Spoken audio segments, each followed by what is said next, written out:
अस्सलाम वालेकुम नाज़रीन, मां आहियां शुएब अली उमरानी ऐं तव्हां ॾिसी रहिया आहियो BR टाइम न्यूज़। सभ खां पहिरियां शामिल कंदासीं हीअ रिपोर्ट। सिंध हुकूमत कोरोना जे वधंदड़ केसनि सबबि सिंध में 3 जमायत ताईं जा स्कूल 15 ॾींहनि लाइ बंदि करे छॾिया।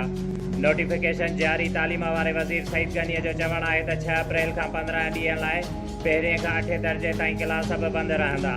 ॿारनि जी तालीम ऑनलाइन होमवर्क ऐं ॿियनि ज़रियनि सां जारी रखी सघिजे थी। NCOC बि कोरोना जे वधंदड़ केसनि सबबि मुल्क में तालीमी इदारा खुलियल रखण या बंदि करण जो फ़ैसिलो करण लाइ अंगारे ते अहम इजलास तलब करे वरितो। वज़ीर आज़म इमरान ख़ान चयो आहे त मुल्क जो हिकु तबिको करप्शन बचाइण लाइ गॾु थियो आहे। अदलिया साथ न ॾींदी त करप्ट माण्हुनि खे पकिड़े न सघंदासीं। हुकूमत नवाज़ शरीफ़ खे परॾे वञण लाइ 7 अरब रुपयनि जा श्योरिटी बॉन्ड्स जमा जो चयो हुयो, पर अदलिया खेसि इजाज़त ॾिनी। इमरान ख़ान करप्शन ख़िलाफ़ अकेलो कुझु बि नथो करे सघे, अदलिया खे बि साथ ॾियणो पवंदो। लाइव कॉल ज़रिए ॻाल्हाईंदे हुन चयो त 5 अगस्त वारे क़दम वापसि वठण ताईं भारत सां लाॻापा बहाल नथा करे सघजनि। अहिड़ो क़दम न खणंदासीं जंहिंसां कश्मीर बाबति मौक़िफ़ खे नुक़सानु पहुचे। वज़ीर आज़म साहब अवां 3 सालनि खां चओ पिया त घबराइणो न आहे, पर महांगाई ख़तमु थियण जो नालो ई नथी वठे। जेकॾहिं हुकूमत महांगाई ख़तमु नथी करे सघे त असांखे घबराइण जी इजाज़त ॾिनी वञे। इस्लामाबाद जी रहवासण अम्बरीन जो लाइव कॉल दौरान इमरान ख़ान खां सवाल। इमरान ख़ान जवाबु ॾिनो त घबराइण जी ज़रूरत न आहे, महांगाईअ ते जल्द ज़ाब्तो आणींदासीं। खंड महांगी करण में मुलविस माफ़ियाई मिडलमैन अरबे रुपया कमाए रहिया आहिनि। मीरपुर ख़ासि वासी सिंध में गैस बहरान जो मसालो उथारियो। वज़ीर आज़म चयो त मुल्क में 73% आवाम खे इम्पोर्ट कयल गैस ॾिनी पई वञे। पीपल्स पार्टी चेयरमैन बिलावल भुट्टो ज़रदारीअ चयो आहे त मुल्क में अपोज़िशन जा 2 तरीक़ा आहिनि, हिकु PP, ॿियो 9 सितारनि वारो। PP जी अपोज़िशन सां जमहूरियत खे फ़ाइदो ऐं 9 सितारनि वारी अपोज़िशन सां गैर जमहूरी क़ुवतुनि खे फ़ाइदो थींदो। असां लॉन्ग मार्च लाइ वॾी तयारी कई हुई। पंजाब जी हुकूमत खे रहियूं आहे त इस्लामाबाद जो सिलेक्टेड पाण ई भॼी वञे हा। ज़ुल्फ़कार अली भुट्टो जी वरसी तक़रीब खे ख़िताब कंदे ॻाल्हाईंदे चयो।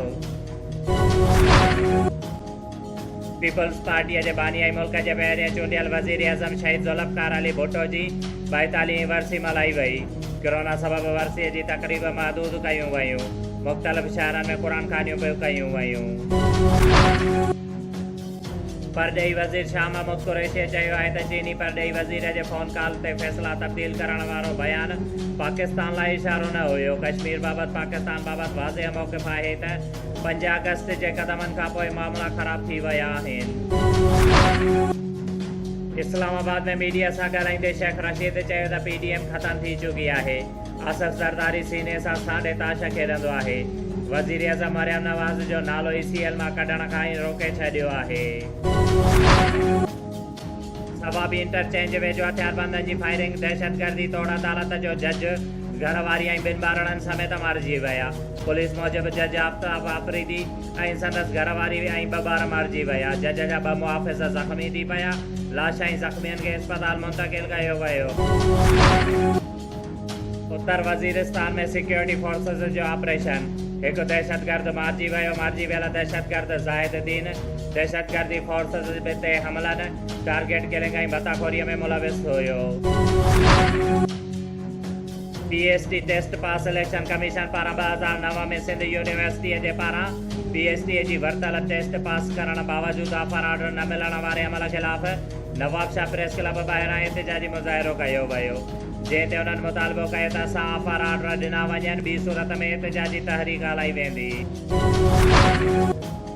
नवाबशाह जे इलाइक़े भंगवार कॉलोनीअ जी रहवासण औरत अनीला ज़ाल एजाज़ कलोड़ो पंहिंजे मासूम ॿारनि आज़ाद अली, एहसन अली, आयान अली सां नवाबशाह प्रेस क्लब में प्रेस कॉन्फ्रेंस कंदे चयो त नूर मुस्तफ़ा उर्फ़ भूरो रिंद, करीम बख्श शाहानी ऐं ॿियनि मुंहिंजे मुड़ुस खे व्याज ते कारूं ॾेई उन खां मुंहिंजो घरु रजिस्ट्री कराए छॾियो आहे, जंहिं ते उन मुतालबो कयो त उन्हनि व्याजनि ख़िलाफ़ कार्रवाई करे असांखे इंसाफ़ फराहम कयो वञे। नवाबशाह जे इलाइक़े मनोआबाद जे रहवासी 93 सालनि जे पीरसन गुलाम मोहम्मद कुरैशीअ खे पंहिंजे नंढे पुटु अब्दुल रहमान तशद्दुद करे घर मां कढी छॾियो, जंहिं ते हुन चयो त मुंहिंजो नंढो पुटु नाफ़रमान थी पियो आहे। घर ऐं होटल पंहिंजे नाले कराए छॾी अथसि हाणे मूंखे घर मां कढी छॾियो अथई, जंहिं ते हुन बस वारनि खां इंसाफ़ जी अपील कई आहे। शोएब अली उमराणीअ खे ॾींदा इजाज़त। वधीक ख़बरुनि ऐं अपडेट्स लाइ ॾिसंदा रहो BR टाइम न्यूज़।